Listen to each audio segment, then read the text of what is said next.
This is OwlUp, where learning happens in minutes, not hours.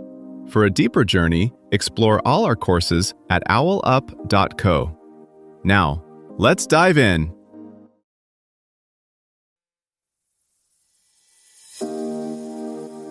Welcome to Chapter 1 of our series Behind the Headlines, Unmasking Media Narratives.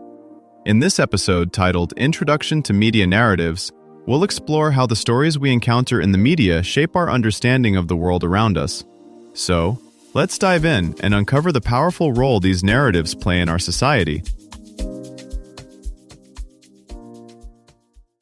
Right now, while you're listening to this, your mind is quietly finishing a story that someone else started.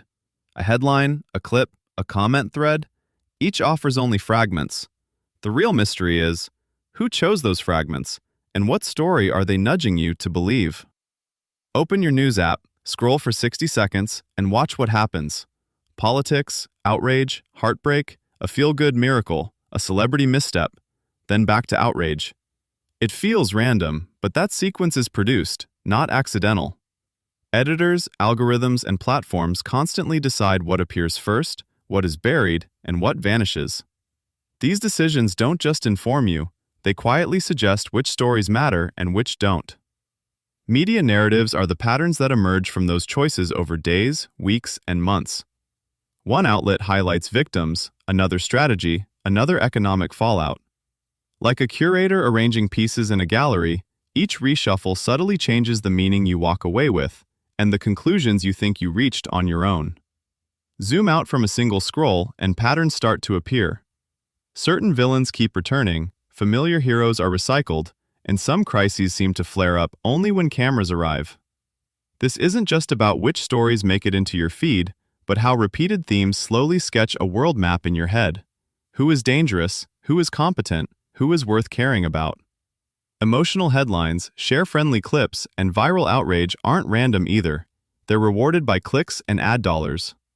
Over time, that reward system can tilt coverage toward drama and simplicity, even when reality is complex and unresolved. Think about a big, fast-moving story, the early days of a pandemic, an election night, the first weeks of a war. At first, coverage feels chaotic. Numbers, rumors, expert quotes, shaky videos, official briefings. Then, quickly, a few dominant storylines harden. Who is to blame? Who is winning? Who is suffering? That hardening is where narratives really show their power. 3 basic moves drive this. First, selection and omission. Do outlets follow the money, the victims, the diplomacy, or the partisan drama? In Ukraine coverage, some organizations drilled into military logistics, others zeroed in on refugees, others focused on energy prices at home. Each track is factual, but each quietly answers a different question about what matters most. Second, framing the central conflict. Is a protest chaos in the streets or a democratic awakening? The underlying events can be the same, the cast and moral center shift. Words like clash, riot, crackdown, or defense aren't neutral. They signal who the audience should intuitively side with, even before evidence is weighed. Third, repetition until a label sticks. Once a phrase gains traction, war crimes, fake news, border crisis, defund anything, it can become a mental shortcut. The more often it appears, the less we interrogate it. Over time, that label can narrow which solutions seem thinkable.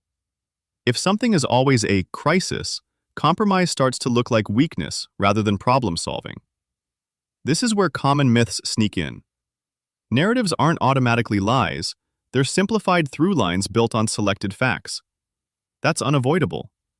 The ethical fault line is whether counter-evidence gets a fair showing, and whether uncertainty is acknowledged. Social media didn't dissolve that line, it relocated it. Editors once filtered themes in newsrooms. Now recommendation systems boost content that keeps you engaged, which often means emotionally charged, clear-cut stories. Even knowing all this doesn't put you outside it. Research on the third-person effect shows we reliably think others are swayed, I'm just informed. Meanwhile, the stories that feel most obvious to you are often the ones you've absorbed most deeply. Watch how this plays out with a concrete issue like climate coverage.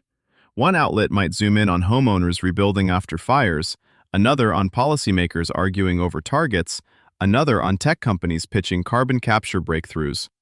Same underlying phenomenon, but you're being walked through three different worlds: personal loss, partisan contest, innovation race. Over a month of casual scrolling, you might start to feel that climate change is mainly about individual lifestyle choices, or, alternatively, that it's only about elections, or only about future tech magically fixing things. A similar fork appears with crime stories. A local incident can be cast as evidence of neighborhood decay, as a policing failure, or as a symptom of poverty and policy. None has to be fabricated. Each uses real details while quietly steering you toward a distinct diagnosis and, later, very different common-sense solutions. Soon, you won't just consume narratives, you'll co-produce them.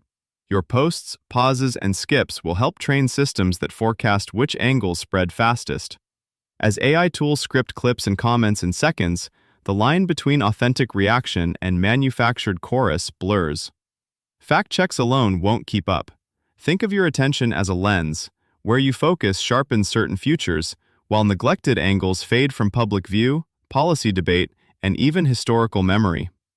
Your challenge this week: each time a big story dominates your feed, jot down 3 missing angles or voices, as if you're sketching the unseen half of a city skyline. By Friday, compare notes. Are the same groups, regions, or consequences consistently off-screen? That pattern is your first real glimpse of how narratives contour public reality. This was OwlUp, your daily step forward. To keep learning with structured courses and more insights, go to owlup.co. Until tomorrow!